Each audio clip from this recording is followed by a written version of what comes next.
The story begins with a couple, David and Jennifer, unpacking in their new home. David finds a quirky collectible, but Jennifer playfully calls it junk. Jennifer expresses her doubts about moving back to their old hometown. She worries that too much has changed and if it was the right decision. David reassures her, saying it's the right place to raise their future children. He reminds her of her upcoming job interview at Holy Cross School. Jennifer is nervous, but David is confident they will love her. To distract from the stress of unpacking, David suggests they go for a walk. Their walk leads them to a local antique shop. Inside, Jennifer's eye is caught by a beautiful old wooden box.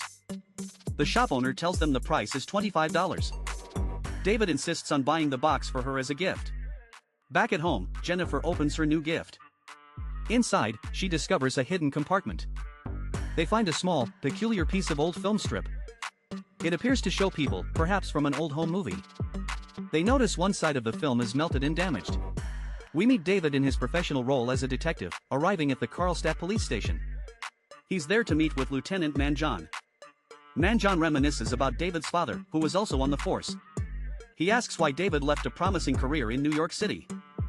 David explains that with Jennifer pregnant, they wanted to raise their family where they had roots. Manjon introduces David to his new partner, Detective Jim G. Jim and David get to know each other, sharing stories about their fathers. Their first call comes in, a stolen car at the local shopping mall. They arrive to find the victim, who complains about her Mercedes being stolen. The woman from Manhattan looks down on New Jersey, remarking she only comes for the malls. Later that night, David examines a scanned image of the mysterious film strip. He points out something suspicious to Jennifer, what looks like the barrel of a gun. He speculates that a man in the photo is hiding a rifle under his coat. The public setting makes it seem like he's planning something sinister. Jennifer is skeptical, suggesting he shouldn't get carried away. Driven by curiosity, David returns to the antique shop. He asks the owner where she got the wooden box.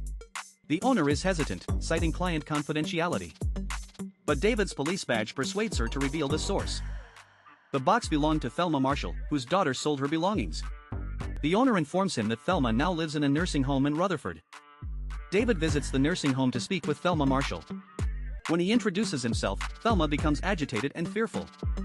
She mistakes him for someone sinister, shouting, "You're one of them."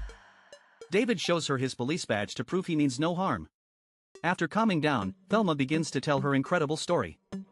She explains that she and her husband, Stanley, were on vacation in Dallas in 1963. They had a new film camera and were excited to film President Kennedy's motorcade. When they watched the film back home, Stanley was so shocked he stopped the projector. He forgot to turn off the lamp, and the heat burned the film. The only piece that survived was the small fragment David found. Thelma begged him not to tell anyone, but Stanley insisted on going to the authorities. Shortly after, Stanley was dead. Thelma believes he was murdered. The official cause was a heart attack, but she is certain it was foul play. David asks what was on the film that was so important. Thelma reveals it showed a man with a rifle, standing on the grassy knoll. Intrigued, David lies to his partner Jim to get time off to investigate further. He seeks out Dr. Lind, an author and expert on the Kennedy assassination. Meanwhile, Jennifer's interview at Holy Cross goes very well. Dr. Lind listens to David's story but is highly skeptical. He emphasizes the need for facts and verification, not just stories. Despite his skepticism, Lind admits the film strip is interesting. David takes the scanned image to an FBI contact, Jenkins, for facial recognition. The system gets a match. The man is Vincent Garbin, a known mob associate. Records show Garbin was murdered at Chicago's Midway Airport in 1963. Crucially, he had just arrived on a flight from Dallas. The date of his death was November 23, the day after the assassination. David shares the shocking new details with Jennifer. He then consults Mickey, his late father's old partner, for his expertise.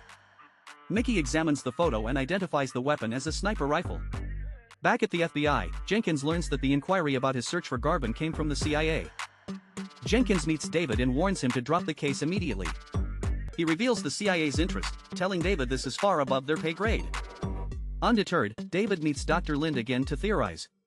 Lind speculates that the mobster, Garbin, wasn't there to kill Kennedy. He was there to assassinate the assassin, Lee Harvey Oswald, on behalf of the CIA. When that plan failed, they moved to Plan B, Jack Ruby. On a happier note, Jennifer receives a call and learns she got the teaching job. But their joy is short-lived. Jennifer confronts David about his constant lateness for work.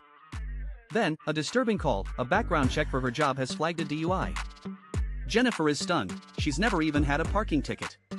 Someone is targeting them. David confirms the DUI record is fabricated, but all of Jennifer's personal data is correct. His investigation is now affecting his job, and Lieutenant Manjan gives him a stern warning. We see a shadowy figure from the CIA discussing the problem of David with a mob contact. At a party, Mickey calls David with a crucial update on the rifle. It's a Mannlicher Carcano, the exact same type of rifle used to kill President Kennedy. At the same party, Dr. Lind is approached by a man who subtly threatens him. The man warns him to stick to the official story that there was no conspiracy. A frightened Dr. Lind tries to back away from the investigation when he next sees David. As a final challenge, he gives David a stack of photos, daring him to prove Thelma was even there. David pores over the images and finds exactly what he's looking for. He locates a clear photo of Thelma Marshall and her husband in the crowd at Dealey Plaza. If you want a recap of your favorite movies and shows, comment below, and don't forget to subscribe, like, and turn on notifications so you don't miss the next ones. See you next time, everyone.